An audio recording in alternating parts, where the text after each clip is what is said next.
जी बच्चों, हम पढ़ रहे थे मैस स्पेक्ट्रोमेट्री। मैस स्पेक्ट्रोमेट्री में हमने पढ़ा था कि मैस स्पेक्ट्रोमीटर क्या होता है। ये हमें किसके बारे में इंफॉर्मेशन देता है? नंबर ऑफ आइसोटॉप के बारे में, exact masses of isotopes and natural abundance of isotope के बारे में हमें इंफॉर्मेशन देता है। तो मैस स्पेक्ट्रोमीटर क्या है? द इंस्ट्रूमेंट है which is used to measure number of isotope, exact masses of isotopes and relative abundance of isotope. That instrument is called mass spectrometer कहलाता है and that technique is called mass spectrometry कहलाती है। यह हमने already पहले पढ़ा था। अब जैसे कि नियॉन है, नियॉन के 3 आइसोटॉप्स हैं, तो नियॉन के कितने आइसोटॉप हैं? ठीक है, नंबर ऑफ आइसोटॉप्स, इसके बारे में इंफॉर्मेशन कौन देगा? Mass spectrometer. और जो 3 आइसोटॉप है उनका एग्जैक्ट मैस क्या है? एक का 20, एक का 21, एक का 22, उनके बारे में जो इंफॉर्मेशन देगा exact masses of isotope, it is also mass spectrometer.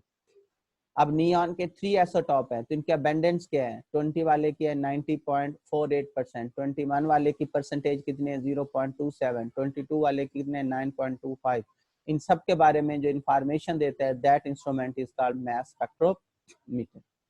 कि मैस स्पेक्ट्रोमीटर हमें क्या बताता है? नंबर ऑफ आइसोटॉप्स के बारे में, कि किसी एलिमेंट के कितने आइसोटॉप हैं, किस एलिमेंट के 2 आइसोटॉप हैं, किसके 3 हैं, किसके 4 हैं, किसके 5 हैं, कि किस एलिमेंट के कितने आइसोटॉप हैं। दूसरा में ये इंफॉर्मेशन देता है एग्जैक्ट मैसेज ऑफ आइसोटॉप के बारे में, कि हर आइसोटॉप का एग्जैक्ट मैस क्या है। जैसे नियॉन का मैस 20, 21, 22, कि एक एलिमेंट है उसके 2 आइसोटॉप हैं, 3 हैं, 4 हैं, एक एलिमेंट के जितने भी आइसोटॉप हैं उनका मैस क्या है। और ये इंफॉर्मेशन देता है कि फिर एक एलिमेंट के जितने भी आइसोटॉप हैं तो उनकी आपस में परसेंटेज क्या है, रिलेटिव अबेंडेंस क्या है। कि अगर एक एलिमेंट के 3 आइसोटॉप हैं, जैसे नियॉन के 3 आइसोटॉप हैं, तो इन तीनों की आपस में परसेंटेज क्या है। कि अगर आपके पास टोटल 100 एटम हो नियॉन के, तो उसमें 20 वाले एटम कितने होंगे? ऐसे एटम कितने होंगे जिनका मैस 21 होगा, ऐसे एटम कितने होंगे जिनका मैस 22 होगा। तो that is called mass spectrometer. तो मैस स्पेक्ट्रोमीटर में इन सारी चीजों का पता कैसे चलता है? इसमें एंड में हमारे पास बन के आता है graph. That graph is called mess spectrograph. इस ग्राफ को हम क्या बोलते हैं? मैस स्पेक्ट्रोग्राफ बोलते हैं। मैस स्पेक्ट्रोग्राफ में क्या है? एक्स एक्सिस में हमारे पास क्या आ रहा है? Mass to charge ratio. और वाई एक्सिस में क्या आ रहा है? Percentage abundance. तो ये जितनी वाई एक्सिस में अबेंडेंस आ रही है और एक्स एक्सिस में क्या आ रहा है? Mass to charge ratio. तो जो पॉजिटिव आयंस हैं, ठीक है, उनका रिलेटिव चार्ज हम लेते हैं +1, तो हम कहते हैं कि मैस आ रहे हैं। अब देखें, एक पी का ये 20 पे, मतलब एक आइसोटॉप का मैस 20 है। एक पी का ये 21 पे, ये 21 पे पी कितनी छोटी है कि विजिबल नहीं है, इसका मैस 21 है। एक पी का ये 22 पे, तो मतलब एक आइसोटॉप का मैस क्या है? 22 है। और जो हाइट होती है, हाइट से पता चलता है, यानी कि पीक से पता चलता है नंबर ऑफ आइसोटॉप्स का। नियॉन कितनी पीक्स आती हैं? 3, तो इसका मतलब नियॉन के कितने आइसोटॉप हैं? 3। मैस ऑफ आइसोटॉप का पता कहां से चलता है? कि वो पीक आई कितने पे है। 20 पे पीक है तो एक का मैस 20 है, 21 पे पीक है तो एक का मैस 21 है, 22 पे पीक है तो एक का मैस 22 है। अबेंडेंस का पता कहां से चलता है? हाइट से। अब देखिए 20 वाले की हाइट कितनी है? 90.48, तो मतलब इसकी अबेंडेंस 90.48 है। कि अगर 100 एटम हो नियॉन के, तो उसमें 90.48 एटम किसके होंगे? नियॉन 20 के होंगे। 21 वाले की परसेंटेज कितने हैं? 0.27, इसलिए ये नजर ही नहीं आ रही, इतनी छोटी है 0.27, इसकी अबेंडेंस सबसे कम है। और 22 वाले की परसेंटेज कितनी है? 9.25, तो ये हाइट है। ये इधर स्केल लगी होती है, उस स्केल से पता चलता है, उस स्केल से हम मैच करते हैं किसकी हाइट कितनी है। जितनी हाइट होती है, 10% हाइट है, 20% है, 30% है, जितने परसेंट हाइट होगी उतनी उसकी अबेंडेंस। इस तरह बच्चों जो मैस स्पेक्ट्रोमीटर है ये हमें बताता है number of isotopes. Number of isotopes का पता चलता है जितनी पीक आएंगी। मैस ऑफ आइसोटॉप का पता चलता है एक्स एक्सिस से, और अबेंडेंस का पता चलता है वाई एक्सिस से। ठीक हो क्या बेटा? अब नेक्स्ट डेफिनेशन क्या है? The instrument which is used to measure exact masses of isotope. हम बाकी चीजों को नहीं बताते, इसलिए कि हमारे पास जो वाई एक्स एक्सिस में मैस टू चार्ज रेशियो आ रही है, इसी से ही हम फिर क्या फाइंड करते हैं? नंबर ऑफ आइसोटोप और नेचुरल अबेंडेंस। इसलिए सिर्फ हम इसको डिफाइन इस तरह करते हैं, the instrument which is used to measure exact masses of isotope in an element is called mass spectrometer and that technique is called mass spectrometry। तो आप इसको डिफाइन ऐसे भी कर सकते हैं, the instrument which is used to measure, पूरा लिखें, the instrument which is used to measure number of isotopes, exact masses of isotope, natural abundance of isotopes in an element is called mass spectrometer and that technique is called mass spectrometry। फिर भी ठीक है, ये हमने सारा पढ़ लिया था, मैं दोबारा रिवाइज करवा रहा हूं आपको। इसका तरीकाकार क्या होता है कि यहाँ पे हम सैंपल इंट्रोड्यूस करेंगे, जिस चीज को हमने आइडेंटिफाई करना है उसे यहाँ इंट्रोड्यूस करेंगे। सबसे पहले हीटिंग चैम्बर लगा होता है जहाँ पे इग्निशन कॉइल्स हैं, ठीक है, जो सैंपल को क्या करेंगे, वेपोराइज करेंगे, वोलाटिलाइज करेंगे, वेपर में कन्वर्ट करेंगे। ये इसको हम बोलते हैं वेपोराइजेशन चैम्बर, जहाँ पे सैंपल को हम वेपोराइज करते हैं। उसके बाद होता है आयोनाइजेशन चैम्बर, इलेक्ट्रॉन गन लगी है जो बीम ऑफ इलेक्ट्रॉन थ्रो करेगी, उन मॉलिक्यूल को हम करेंगे आयोनाइज। आयोनाइज करने से बनते हैं पॉजिटिव आयन, उन पॉजिटिव आयन को एक्सेलरेट करते हैं आयन एक्सेलरेटर, इलेक्ट्रिक फील्ड में से पास करके पोटेंशियल डिफरेंस देके, फिर उन पॉजिटिव आयंस को मैग्नेटिक फील्ड में से जब पास करते हैं तो वो पॉजिटिव आयन डिफरेंट एंगल पे डिफ्लेक्ट होकर अलग हो जाएंगे, सेपरेट हो जाएंगे मास टू चार्ज रेशियो की बेस पे, और आखिर में पहुंचेंगे डिटेक्टर, डिटेक्टर उनको कलेक्ट करते हैं। तो ये इसका बेसिक थीम है। इसलिए इसका प्रिंसिपल भी क्या होता है, the substance whose isotopes are identified first vaporise, उन्हें हम सबसे पहले वेपोराइज करते हैं, वेपोराइज मीन वोलाटिलाइज, हीट करके उन्हें वेपर में कन्वर्ट करेंगे, देन आयोनाइज, फिर उन्हें बीम ऑफ इलेक्ट्रॉन पास करके आयोनाइज करते हैं। जब आयोनाइज करेंगे तो टू प्रोड्यूस पॉजिटिव आयन, तब क्या प्रोड्यूस होंगे, पॉजिटिव आयन। वो जो पॉजिटिव आयन प्रोड्यूस होंगे उनका मास टू चार्ज रेशियो डिफरेंट होगा, तो फिर उस मास, जो उनका मास टू चार्ज रेशियो डिफरेंट होता है, उस बेस पे उन्हें अलग कर लेते हैं। तो फिर क्या, which can be separated on basis of their mass to charge ratio. कि प्रिंसिपल क्या है कि वो सब्सटेंस, जिस सब्सटेंस के आपने आइसोटोप को शिनाख्त करना है, उसे सबसे पहले आपने क्या करना है, हीट करके वेपोराइज करना है, बीम ऑफ इलेक्ट्रॉन पास करके आयोनाइज करना है। जब आयोनाइज करेंगे तो पॉजिटिव आयन बनेंगे, उन पॉजिटिव आयन का मास टू चार्ज रेशियो सेपरेट होता है, तो उस मास टू चार्ज रेशियो के बेस पे उनको सेपरेट करेंगे। तो जब पॉजिटिव आयन को मास टू चार्ज रेशियो के बेस पे सेपरेट करेंगे तो जितने ग्रुप बनते हैं उतने आइसोटोप होते हैं। क्लियर हो गया कि जब हम पॉजिटिव आयन को मास टू चार्ज रेशियो के बेस पे सेपरेट करते हैं तो जितने उनके ग्रुप बनते हैं तो उतने उनके क्या होंगे, आइसोटोप होंगे। तो दो तरह के मास स्पेक्ट्रोमीटर यूज करते हैं, ऑस्टन मास स्पेक्ट्रोमीटर, ये ऐसा मास स्पेक्ट्रोमीटर है, ये सिर्फ उन एलिमेंट के आइसोटोप्स को शिनाख्त करता है जो गैस और लिक्विड फॉर्म में होते हैं, और ये आइसोटोप्स को शिनाख्त करता है किस बेस पे, मास के बेस पे। डम्स्टर मास स्पेक्ट्रोमीटर है, ये उन एलिमेंट के आइसोटोप्स को भी शिनाख्त करता है जो गैस और लिक्विड है, और ये सॉलिड फॉर्म में जो एलिमेंट है उनके आइसोटोप्स को भी आइडेंटिफाई करता है। बच्चों शरारतें नहीं करें। अच्छा, उसके बाद जो डम्स्टर मास स्पेक्ट्रोमीटर है, ये आइसोटोप्स को शिनाख्त करता है मास टू चार्ज रेशियो की बेस पे। तो ये इन दोनों की, ये ऑस्टन मास स्पेक्ट्रोमीटर है और ये डम्स्टर। ऑस्टन बना था 1918 में और डम्स्टर डिजाइन हुआ था 1919 में। अब फिर वही इसकी दोबारा डिटेल है कि यहाँ हम सैंपल इंट्रोड्यूस करेंगे। सबसे पहले क्या है, वेपोराइजेशन चैम्बर है जहाँ सैंपल को हम वेपोराइज करते हैं by heating over hot filament. उसके बाद क्या है, प्रेशर लो रखते हैं, लो प्रेशर पे वो इंटर होंगे, ये है आयोनाइजेशन चैम्बर में जहां इलेक्ट्रॉन गन है, बीम ऑफ इलेक्ट्रॉन पास करके उन एम मॉलिक्यूल को आयोनाइज करते हैं।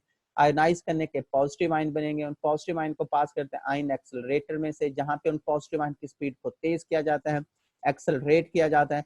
उनको पॉजिटिव आयन को एक्सेलरेट करके उनको पास करते हैं, ये क्या है, मैग्नेटिक फील्ड में से, मैग्नेटिक फील्ड में से पास करेंगे। जैसे पॉजिटिव आयन को मैग्नेटिक फील्ड में से पास करेंगे, मैग्नेटिक फील्ड क्या करेगा, हमने भी पढ़ा था, पॉजिटिव आयन का मास टू चार्ज रेशियो सेपरेट होता है, तो उन्हें मास टू चार्ज रेशियो की बेस पे सेपरेट कर देगा, आखिरकार वो पहुंचेंगे इलेक्ट्रोमीटर, उनको कलेक्ट करेगा।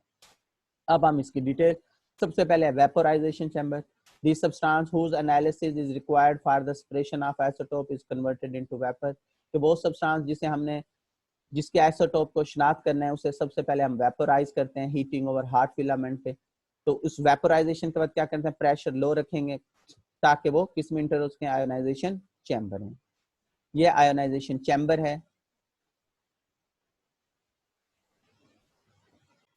चैम्बर है, तो यहाँ जो वेपर्स बने थे वो आयोनाइजेशन चैम्बर में इंटर होंगे, यहाँ क्या लगी हुई है, मेटल कॉइल लगी हुई है। आप जानते हैं किसी मेटल को हीट करें तो उसमें से इलेक्ट्रॉन एमिट होंगे, तो इधर से वो हमारे पास वेपर्स आ गए, वेपर में से क्या पास होंगे, इलेक्ट्रॉन पास होंगे। जब उस वेपर में से, गैस मॉलिक्यूल में से इलेक्ट्रॉन पास होंगे तो वो वेपर्स क्या हो जाएंगे, आयोनाइज हो जाएंगे, पॉजिटिव आयन बनेंगे। पॉजिटिव आयन को इधर पीछे हमने रिपेलर लगाया जो पॉजिटिव आयन को रिपेल करेगा और आगे भेज देगा किसमें, आयन एक्सेलरेटर के पास। Ionization in this chamber, fast moving electrons are bombarded which knock out electron from neutral atom, thus they are converted into ions। इन वही है कि आयोनाइजेशन चैम्बर में क्या होगा, फास्ट मूविंग इलेक्ट्रॉन की बम्बार्डमेंट करते हैं जिससे वो क्या हो जाएंगे, आयोनाइज हो जाएंगे।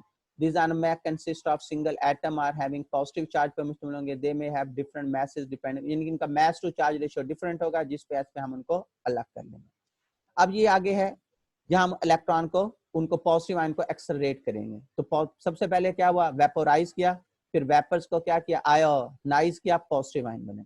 पॉजिटिव आयन को पास करते हैं इलेक्ट्रिक फील्ड में से, जैसे पॉजिटिव आयन इलेक्ट्रिक फील्ड में से क्या होंगे, पास होंगे, तो उनके फ्लो ऑफ डायरेक्शन, अगर वो इधर को फ्लो करके जाने तो उन्हीं की डायरेक्शन में उनके ऊपर इलेक्ट्रिक फील्ड क्या करेगा, पोटेंशियल डिफरेंस की वजह से क्या होगा, फोर्स एक्सर्ट होगी, उस चार्ज की वजह से, फोर्स एक्सर्ट होने की वजह से उनकी वेलोसिटी क्या हो जाएगी, तेज, वो एक्सेलरेट हो जाएंगे, तो तब वो तेजी से गुजरेंगे किसमें से, मैग्नेटिक फील्ड में से। तो अब बच्चों क्वेश्चन ये प्रोड्यूस होता है कि जहां हमारे पास देखें कि हमने पहले वो सब्सटेंस जिसके आइसोटोप को शिनाख्त करना था, उस सब्सटेंस को सबसे पहले तो हमने वेपोराइज किया, वेपोराइज करने के बाद आयोनाइज किया, पॉजिटिव आयन बन गए। अब ये बात बड़ी अहम है कि उन पॉजिटिव आयन को हम डायरेक्ट भेज देते मैग्नेटिक फील्ड के पास, मैग्नेटिक फील्ड उनको मास टू चार्ज रेशियो की बेस पे सेपरेट कर देता। सवाल यह है कि उन पॉजिटिव आयंस को इलेक्ट्रिक फील्ड में से गुजारना क्यों जरूरी है। उसकी वजह यह है कि जैसे हम पॉजिटिव आयंस को मैग्नेटिक फील्ड में से पास करते हैं, तो अब देखें ये सेपरेट हो रहे हैं। अब इस डायग्राम को जरा गौर से देखें, सेपरेट हो रहे हैं, लेकिन यह है +1 जिसका मैस सबसे कम है, जो लाइटर पॉजिटिव आयन है, वो पॉजिटिव आयन जिसका मैस क्या है, सबसे कम है, वो क्या हो गया, मैग्नेटिक फील्ड की तरफ अट्रैक्ट हो गया है। ठीक है, यानी कि क्या हुआ है, ये जो पॉजिटिव आयन है, ये वाला पॉजिटिव आयन, इसका मैस क्या है, सबसे कम है। कि देखें सेपरेट तो ये तीनों हो गए हैं, लेकिन क्या हुआ, ये जिसका मैस क्या है, सबसे कम है, तो ये क्या हो रहा है, ये इतना ज्यादा मैग्नेटिक फील्ड में डिफ्लेक्शन शो कर रहा है कि it is attracted toward magnet, कि ये मैग्नेट की तरफ क्या हो जाता है, अट्रैक्ट हो जाता है। तो हम ये चाहते हैं कि पॉजिटिव आयन मैग्नेटिक फील्ड में से पास हो, मैस टू चार्ज रेशियो की बेस पे सेपरेट हो, लेकिन मैग्नेटिक फील्ड की तरफ अट्रैक्ट ना हो। इसको थोड़ा सा मैं आपको इस तरह भी समझा दूं। क्या बच्चों, ये देखें, ये पॉजिटिव आयन है जो स्टेट मूव करके आ रहे हैं, आगे हमने लगाया हुआ है मैग्नेटिक फील्ड, ये है मैग्नेटिक फील्ड। जैसे वो पॉजिटिव आयन मैग्नेटिक फील्ड में से इंटर होंगे, तो होना तो ये चाहिए था कि वो सीधे जाते, लेकिन वो सीधे नहीं जाएंगे, वो क्या होंगे, मैग्नेटिक फील्ड में क्या शो करेंगे, डिफ्लेक्शन, मुख्तलिफ एंगल पे मुड़ेंगे, ये डिफ्लेक्शन शो करेंगे, ये ऐसे डिफ्लेक्शन शो करेंगे। तो किस बेस पे डिफ्लेक्शन शो करेंगे, मैस की बेस पे, मैस टू चार्ज रेशियो के बेस पे। देखिए जिसका मैस टू चार्ज रेशियो सबसे कम है, मतलब जो सबसे हल्का है, जिसका मैस टू चार्ज रेशियो फर्ज करो एक है +1, यानी जिसका मैस टू चार्ज रेशियो सबसे कम है, +1 वाला, वो सबसे छोटे एंगल पे मुड़ेगा, नहीं सॉरी, जिसका मैस टू चार्ज रेशियो सबसे कम है वो सबसे बड़े एंगल पे मुड़ेगा, ये सबसे बड़े एंगल पे। जिसका मैस टू चार्ज रेशियो उससे ज्यादा है वो उससे छोटे एंगल पे मुड़ेगा। जिसका मैस टू चार्ज रेशियो सबसे ज्यादा है वो सबसे थोड़े एंगल पे मुड़ेगा। तो जब मुख्तलिफ एंगल पे मुड़ेंगे मैस टू चार्ज रेशियो की बेस पे, तो सेपरेट हो जाएंगे। तो सबसे बड़े एंगल पे कौन मुड़ेगा, जिसका मैस क्या होगा, सबसे कम होगा। ठीक हो गया, यानी जिसका ये मैस सबसे कम है ये सबसे ज्यादा एंगल पे मुड़ेगा, सबसे ज्यादा डिफ्लेक्शन शो करेगा। तो अब यहाँ क्या होता है कि जिसका मैस जो लाइटर है वो सबसे ज्यादा डिफ्लेक्शन शो करता है, यानी कि यहाँ से सीधे आ रहे हैं, जैसे मैग्नेटिक फील्ड में इंटर होंगे डिफ्लेक्शन शो करेंगे।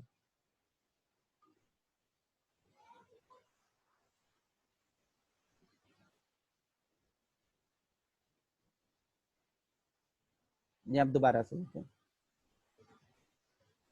कि पॉजिटिव आयन आए, मैग्नेटिक फील्ड में आए, ये क्या कर रहे हैं,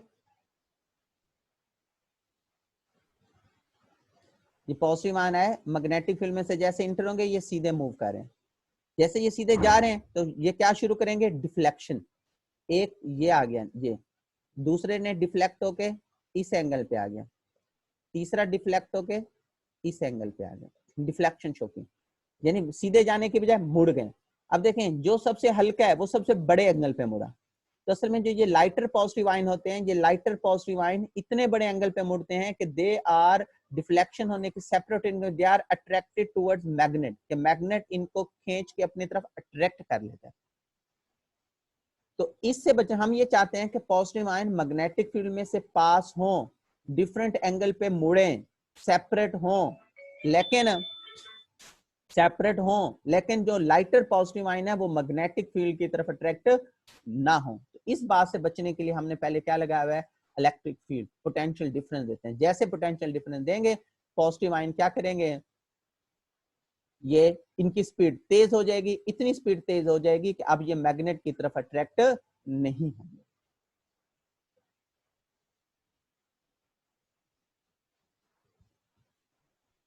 मैं एक मिनट इसे रेस कर दूं।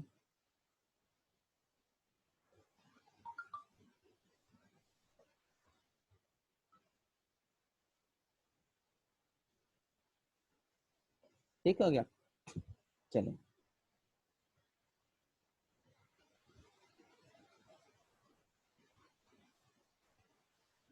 चलेंगे।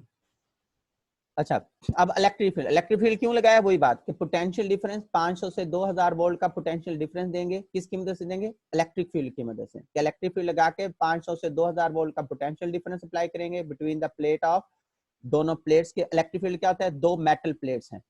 कि अब इलेक्ट्रिक फील्ड क्या है, मैं आपको यहाँ समझा दूं कि हमारे पास क्या है, दो मेटल प्लेट्स हैं, ये एक मेटल प्लेट और ये दूसरी मेटल प्लेट। एक प्लेट के ऊपर चार्ज कौन सा होता है, नेगेटिव, एक प्लेट के ऊपर कौन सा चार्ज है, नेगेटिव, और इस दूसरी प्लेट पे क्या कौन सा चार्ज होगा, पॉजिटिव। और दोनों प्लेट्स के दरमियान कितने का पोटेंशियल डिफरेंस होगा, इन दोनों प्लेट्स के दरमियान डिफरेंस कितना होगा, 500 से 2000 वोल्ट का पोटेंशियल डिफरेंस होगा। तो इसी तरह हम इलेक्ट्रिक फील्ड लगा के 500 से 2000 वोल्ट का पोटेंशियल डिफरेंस क्रिएट करते हैं बिटवीन द प्लेट्स। किन प्लेट के दरमियान पोटेंशियल डिफरेंस कितने का होता है, 500 से 2000। क्यों करते हैं, to accelerate these positive ion, ताकि पॉजिटिव आयन क्या हो जाए, एक्सेलरेट हो जाए। When ions are applied in an electric field, the field exert, और वो कैसे एक्सेलरेट होते हैं कि जैसे वो पॉजिटिव आयन उस इलेक्ट्रिक फील्ड में से क्या होंगे, पास होंगे, तो इलेक्ट्रिक फील्ड क्या करेगा, उनके फ्लो ऑफ डायरेक्शन में उनके ऊपर क्या एक्सर्ट करेगा, फोर्स एक्सर्ट करेगा। क्या एक्सर्ट करेगा, फोर्स, एफ फोर्स लगाएगा। उस फोर्स की वजह से वो क्या हो जाएंगे, वहां से उनको एक्सेलरेट हो जाएंगे, उनकी स्पीड क्या हो जाएगी, तेज हो जाएगी।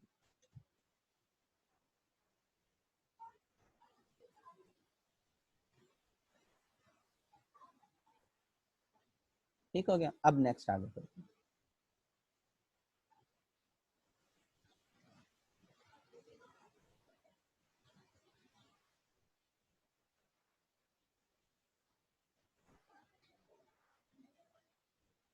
अच्छा जी, अच्छा अब उसके बाद क्या है कि अब उन्होंने पास होना है मैग्नेटिक फील्ड में से।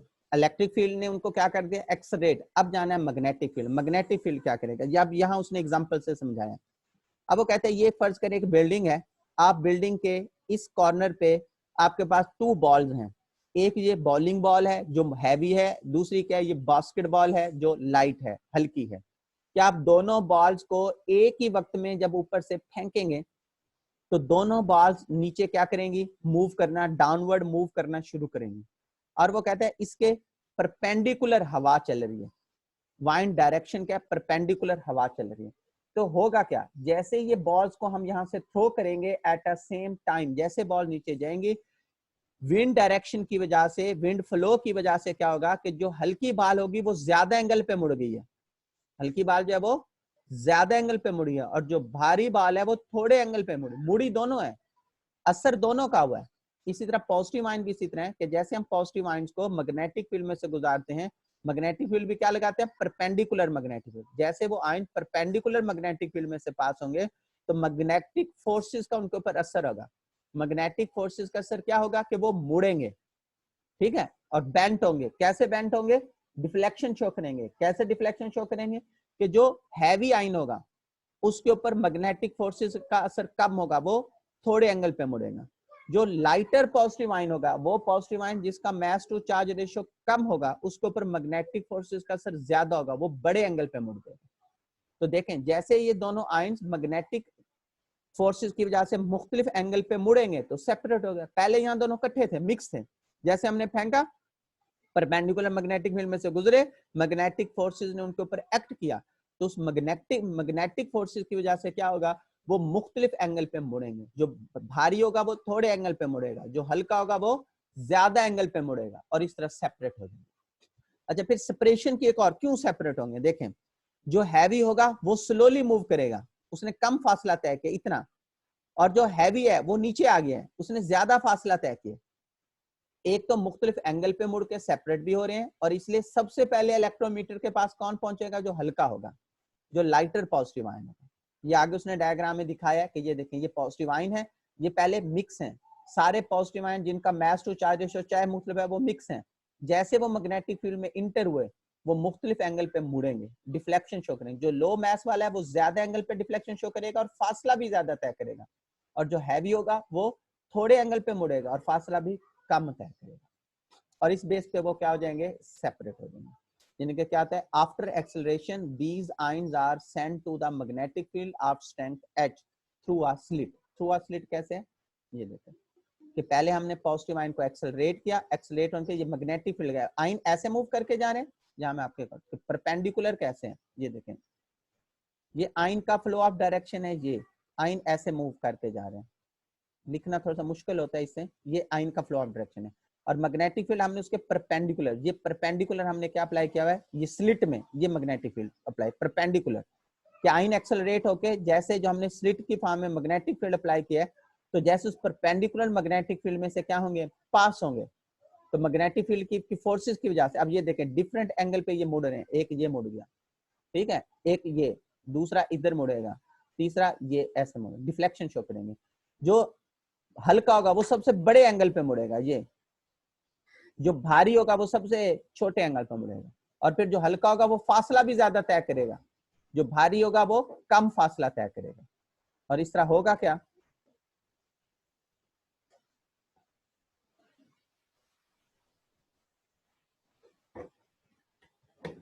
अब ये देखें, इस पे आ जाए। अब देखें क्या हुआ, जैसे इलेक्ट्रिक फील्ड में से पास हुए, इलेक्ट्रिक फील्ड ने उन्हें क्या कर दिया, एक्सेलरेट कर दिया, एक्सेलरेट हो गए, तेजी से गुजरे मैग्नेटिक फील्ड में से, मैग्नेटिक फील्ड ने उन्हें क्या किया, मास टू चार्ज रेशियो के बेस पे सेपरेट कर दिया, ठीक है, अलग-अलग हो गए, और फिर क्या होगा, उनकी स्पीड भी डिफरेंट हो जाएगी, कि जो, और आखिर में उन्होंने पहुंचना इलेक्ट्रोमीटर के पास, तो इलेक्ट्रोमीटर के पास सबसे पहले कौन पहुंचेगा, जो सबसे लाइटर है, और सबसे आखिर में कौन पहुंचेगा, जो सबसे हैवी है। चलेंगे, तो क्या होगा, आफ्टर एक्सेलरेशन, जब हमने पॉजिटिव चार्ज को एक्सेलरेट कर लिया, these ions are sent to the magnetic field of strength h through a slit, the magnetic field is applied in the direction which is perpendicular to the path of positive ion.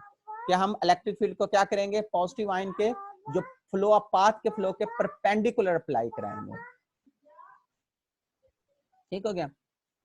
Due to this positive charge are move in semi circular path, तो वो जैसे magnetic field में पास होंगे bent होंगे semi circular path में move करेंगे, and then pass through the slit, और slit में से पास होंगे। It may be noted that a heavy ion will travel slowly in circular path as compare to the lighter ion. वही बात जो भी मैंने आपको की। अब उसके बाद इसकी इक्वेशन, तो बच्चों आपकी बुक में इक्वेशन की डेरिवेशन नहीं है, सिर्फ इक्वेशन है, तो मैंने उसकी पूरी डेरिवेशन आपके सामने ले आया हूं कि क्या है, कि in this spectrometer the positive ion travel, क्या हम कैसे, जैसे पॉजिटिव आयन मैग्नेटिक फील्ड में से पास होते हैं वो ट्रैवल करते हैं सर्कुलर पाथ में थ्रू 180 डिग्री, 180 डिग्री किसकी वजह से, under the influence of magnetic field, कि मैग्नेटिक फील्ड के इन्फ्लुएंस की वजह से वो क्या करते हैं, पॉजिटिव आयन 180 डिग्री पे सर्कुलर पाथ में मूव करते हैं। Suppose an ion having a charge, suppose हमारे पास एक आयन है, बच्चों 1 मिनट होल्ड करना।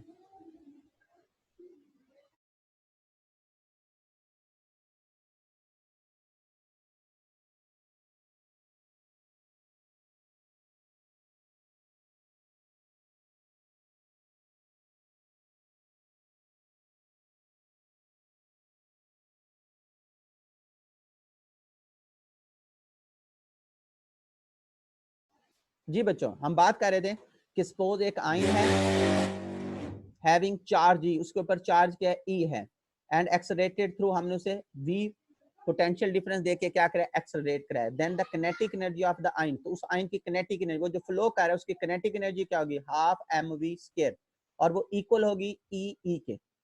इसमें ई क्या है, चार्ज, और वी क्या है, ये जो v है, जो किनेटिक इक्वेशन में v है, ये v है velocity of the ion after acceleration, और जो ये v है, ये क्या पोटेंशियल डिफरेंस है, कि जो किनेटिक एनर्जी है वो उसके चार्ज और पोटेंशियल जो हमने अप्लाई किया है उसके क्या होगी, जो आयन के ऊपर चार्ज है, जो हमने पोटेंशियल अप्लाई किया है उसके क्या होगी, प्रोडक्ट के इक्वल होगी।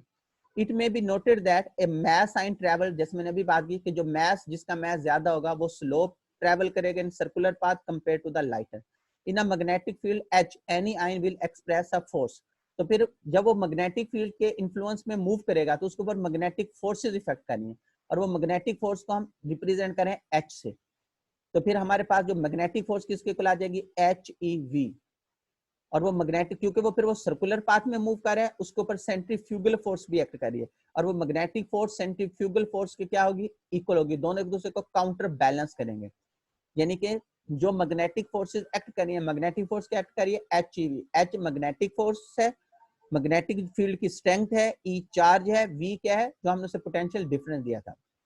और फिर क्योंकि वो सर्कल में मूव कर रहा है, आपने फिजिक्स में पढ़ा, जब भी कोई ऑब्जेक्ट सर्कल में मूव करता है तो उसके ऊपर क्या मूव अप्लाई होते हैं, सेंट्रीफ्यूगल फोर्स, और वो सेंट्रीफ्यूगल फोर्स क्या, M V square over R, और वो जो मैग्नेटिक फोर्स है वो सेंट्रीफ्यूगल फोर्स के क्या है, इक्वल है। तो फिर हमारे पास रिजल्ट क्या आया कि H E V is equal to M V square over R. तो हमने दोनों तरफ स्क्वायर ले लिया, H square E square V square is equal to M square V square over R square. और यहां से हमने जो ये v स्क्वायर था इसको इस v4 के साथ कैंसिल, ये v स्क्वायर नीचे जाएगा कैंसिल होकर बाकी क्या बचेगा, v2। तो ये v स्क्वायर कट गया और इधर v4 की बजाय क्या आ जाएगा, v2। तो बाकी क्या बचेगा, h square e square is equal to m square v square over r square.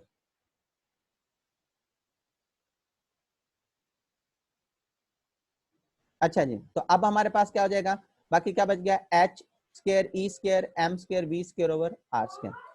फिर अभी हमने इसी इक्वेशन पे, एक मिनट,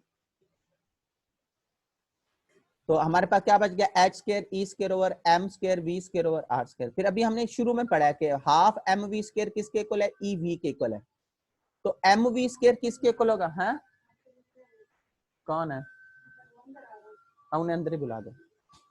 तो फिर हमारे पास क्या होगा, एम वी स्क्वायर किसके इक्वल हो जाएगा, टू ई वी के, यानी कि ये दो को इधर जरब दे दिया, तो एम वी स्क्वायर किसके इक्वल हो गया, टू ई वी के इक्वल हो जाएगा। और ये जो एम वी स्क्वायर की वैल्यू है ये थर्ड इक्वेशन में क्या करते हैं, पुट करते हैं। तो हमारे पास थर्ड इक्वेशन क्या आई थी, H square E square is equal to, जी बेटा 1 मिनट होल्ड करना।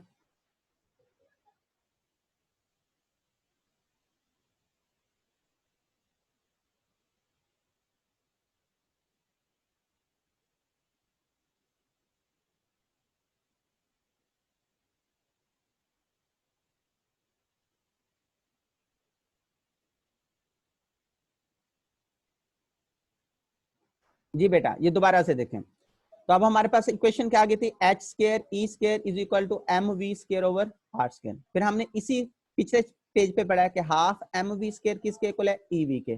इस दो को इसके साथ जरब दे दें तो एम वी स्क्वायर किसके इक्वल आ जाएगा, टू ई वी के इक्वल आ जाएगा। ठीक है, अब ये जो वैल्यू है इसको इक्वेशन नंबर यहाँ 2 में पुट करें, जहां उसने गलती से 3 लिख दिया, इस इक्वेशन नंबर 2 में पुट करें। इक्वेशन नंबर 2 क्या है, एच स्क्वायर फिर क्या है ई स्क्वायर बराबर है, अच्छा अब क्या है एम स्क्वायर वी स्क्वायर, इसमें से एक भी अलहदा कर लें, सॉरी एक एम अलहदा कर लें, तो बाकी क्या बचेगा, एम वी स्क्वायर, एक एम अलहदा कर लिया बाकी यहाँ पे क्या बचा, एम वी स्केयर, और एम वी स्केयर किसके इक्वल है, 2EV, 2EV, नीचे क्या बचा, आर स्केयर। अब क्या कर दें, एक ई को इस ई से काट दें, ये स्केयर और ये ई, ये ई जब इसके नीचे आएगा तो कट जाएगा, तो बाकी क्या बचेगा, H square E is equal to, इधर क्या बचेगा, 2M और V, और नीचे क्या बचेगा, आर स्केयर। फिर क्या करें, M को R के नीचे ले जाएं, M ओवर E, और बाकी इधर क्या बचेगा, H square R square over 2V।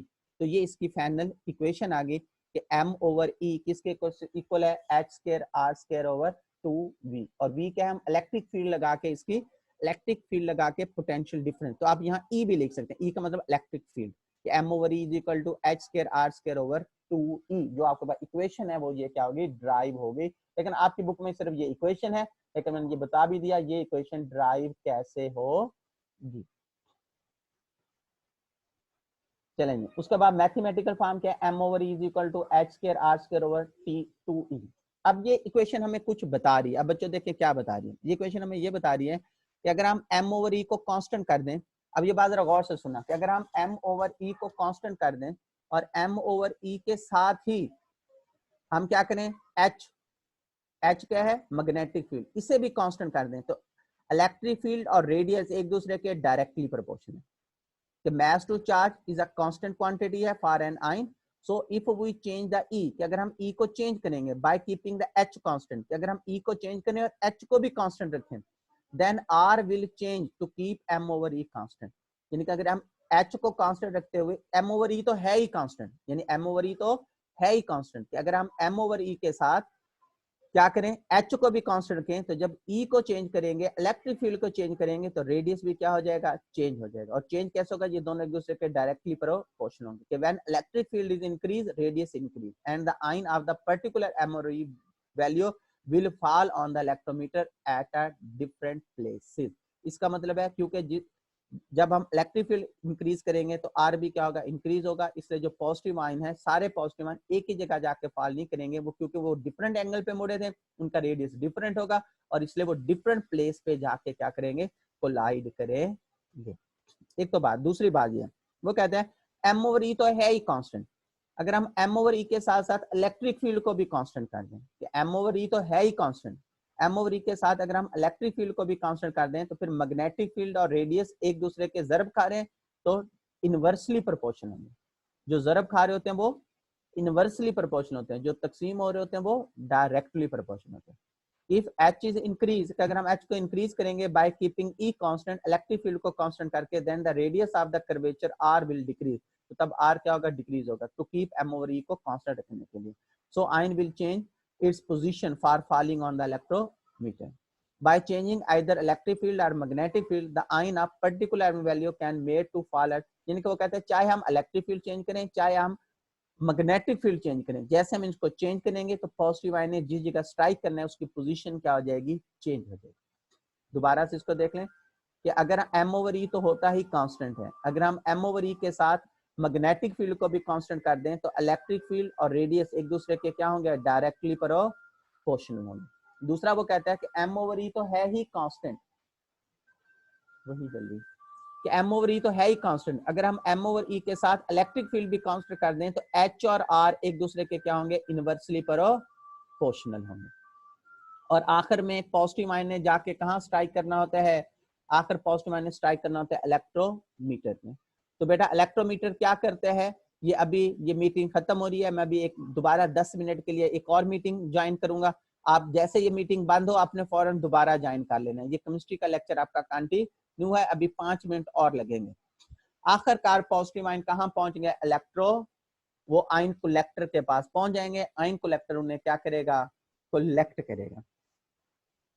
यानी कि क्या होगा, दोबारा अपनी इसी पे आ जाए, ये इस डायग्राम पे, ये मीटिंग एंड हो रही है, दोबारा ज्वाइन करें, अभी मैथ का लेक्चर, ये केमिस्ट्री का लेक्चर अभी 5 मिनट और होगा।